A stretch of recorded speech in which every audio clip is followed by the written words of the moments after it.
sejahtera dan hai kepada semua. Nama saya Pang Jun Feng dan hari ini saya akan buat sebuah video berunsurkan pendidikan berkenaan tanaman getah.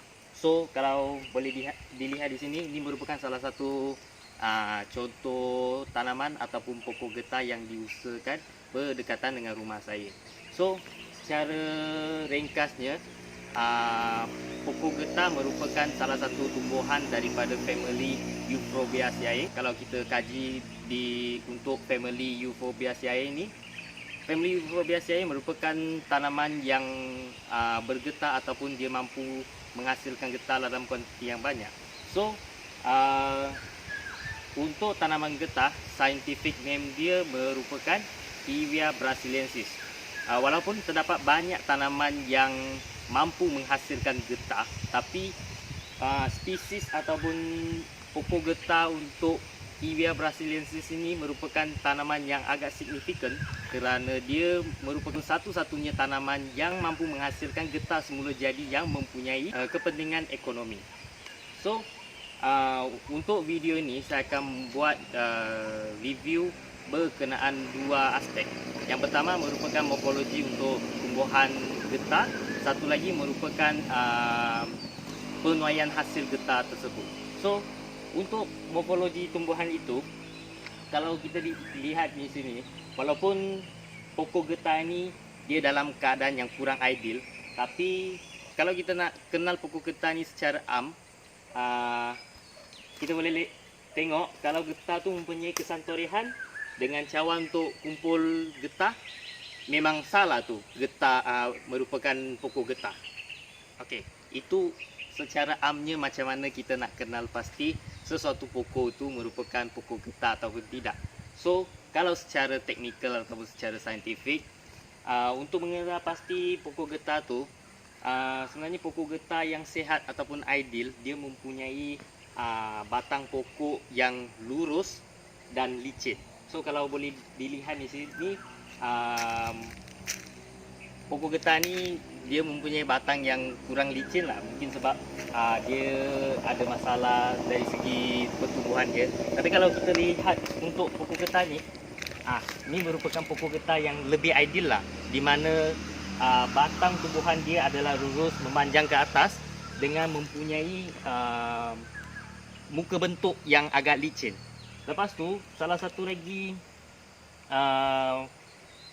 aspek penting untuk pokok getah ni, dia mampu mencapai ketinggian setinggi 18 meter. Itu merupakan satu lagi tempo ekonomik ataupun tempo penghasilan getah ni, dia mampu mencapai sehingga 20 hingga 30 tahun. Maksudnya dari start penanaman tu, pokok getah dah boleh start ditorik ataupun dikumpul hasil seawal 5 tahun. Maksudnya seawal 5 tahun daripada tempoh penyemaian biji benih itu. So, dari 5 tahun tu, pokok getah tu mengambil masa lebih kurang 20 hingga 30 tahun untuk dia menghasilkan getah yang mampu memberikan pulangan kepada penuri getah ataupun pengusaha ladang tersebut. Okey, untuk daun pokok getah pula, kalau anda boleh tengok di sini, pokok getah ataupun tanaman getah tu, dia mempunyai daun yang licin dan berwarna hijau kebiruan, di mana warna hijau kebiruan tu merupakan warna hijau yang agak gelap. Dan kalau anda boleh perhatikan di situ, biasanya bentuk daun getah tu dia akan bercambar kepada 3 helai daun yang panjangnya lebih kurang 1,5 cm. So, itu merupakan salah satu aspek yang boleh kita ambil perhatian untuk kenal pasti pokok getah tersebut. Selain tu, untuk buah pokok getah, dia merupakan buah yang sangat keras dan dalam buah tersebut dia mempunyai 3 biji benih. Maksudnya satu buah tu dia mempunyai 3 biji benih getah di dalam dia. So, biji benih getah ni dia mempunyai ciri-ciri yang agak unik, di mana dia akan meletup semasa buah tersebut masak. Di mana peletupan buah tersebut hanya akan berlaku semasa buah tersebut masih bersambung dengan tumbuhan tersebut. So, masa dia meletup, di mana tanda buah tersebut sudah masak, biji benih dia tu akan jatuh ke bawah. So sebagai contoh begini. Okey, kalau anda boleh tengok di sini, ini merupakan contoh lah. Contoh buah yang telah pun meletup dan telah pun mengeluarkan biji benih daripada buah tersebut. So ini merupakan salah satu ciri-ciri yang boleh kita ambil perhatian untuk kenal pasti pokok tersebut adalah pokok getah ataupun tidak. Okey, di sini saya dapat satu special case lah, di mana buah ini dia jatuh ke lantai tanpa dia meletup. So ini merupakan morfologi macam mana buah getah itu. Seperti yang saya katakan tadi, dalam satu buah tu dia mempunyai 3 biji benih. So kita ada, seperti yang boleh nampak di sini, dia ada 3 bentuk lah, 3 bentuk dalam satu buah tu. So buah ni kalau ikutkan dalam keadaan ideal, dia akan meletup ketika dia masak dan mengeluarkan biji benih di dalamnya. Okey, di sini dapat jugalah saya jumpa salah satu biji benih pokok getah. So ini merupakan bagaimana kelihatannya biji benih pokok getah yang telah pun masak. So kalau kita boleh lihat di sini, biji benih pokok getah ni dia memang licin, lepas tu warna dia keperangan dengan dia ada tumpuk-tumpuk sikit. Dia ada tumpuk-tumpuk sikit. Ini merupakan morfologi untuk biji benih getah yang telah pun masak. So untuk yang belum masak, dia memang warna hijau lah. Okay.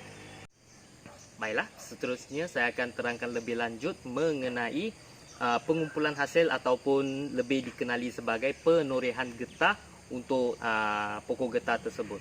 Seperti yang kita tahu, pokok getah adalah ditanam supaya dia dapat mengeluarkan getah bagi pengusaha ataupun penoreh getah dapatkan getah tersebut untuk dihasilkan barang-barang yang seperti tayar, sarung tangan dan kasut getah dan sebagainya.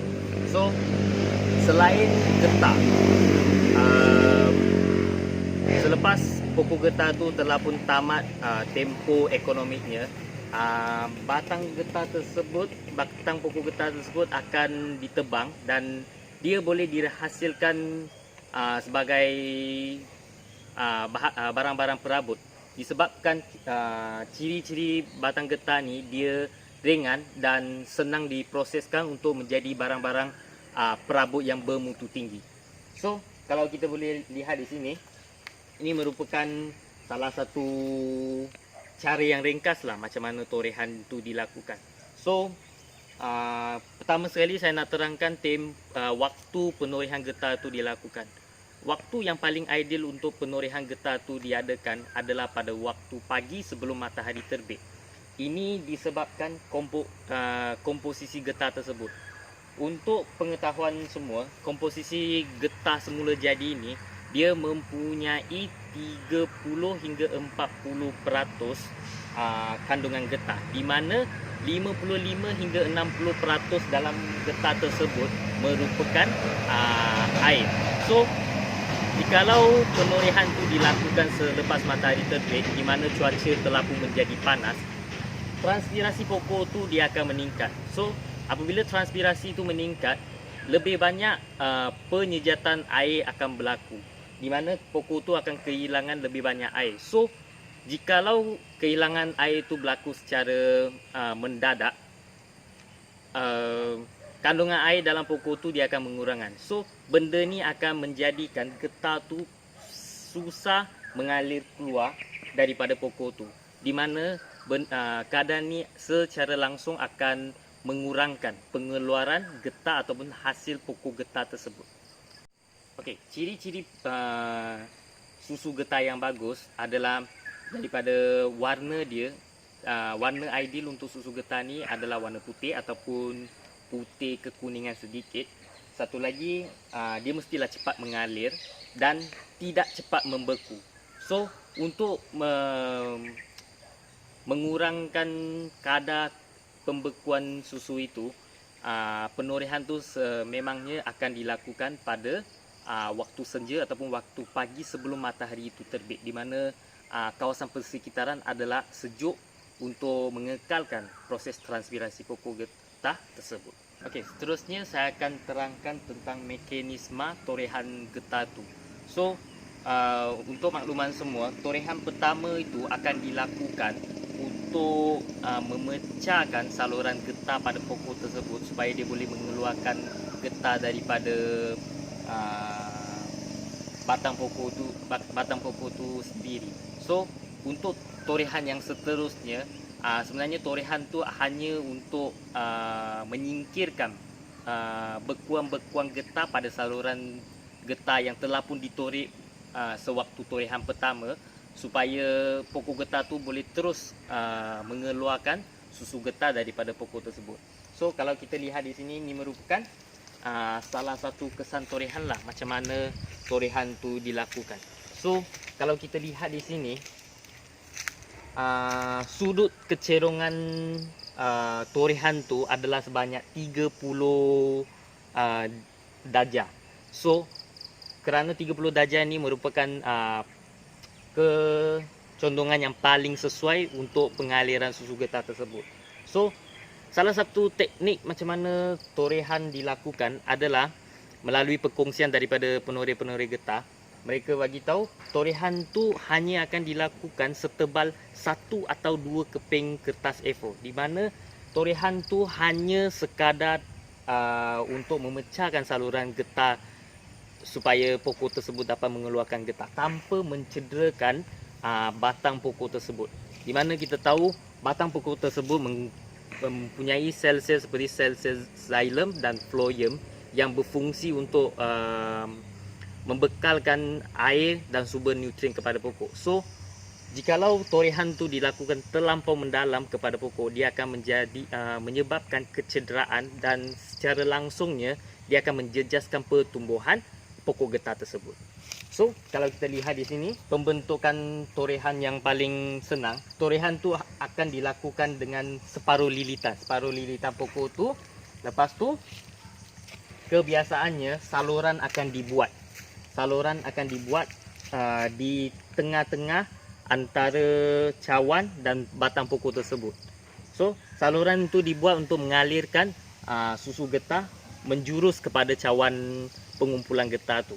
So, pada kebiasaannya gata akan diletakkan di sini supaya dia boleh mengalirkan susu getah daripada pokok tu kepada cawan pengumpulan getah tersebut. Ini merupakan salah satu mekanisme yang paling mudah untuk pengumpulan hasil ataupun penorehan getah dilakukan pada tanaman pokok getah. Baiklah, sekian itu saja video penerangan saya berkenaan tanaman ataupun pokok getah. Sekian, terima kasih.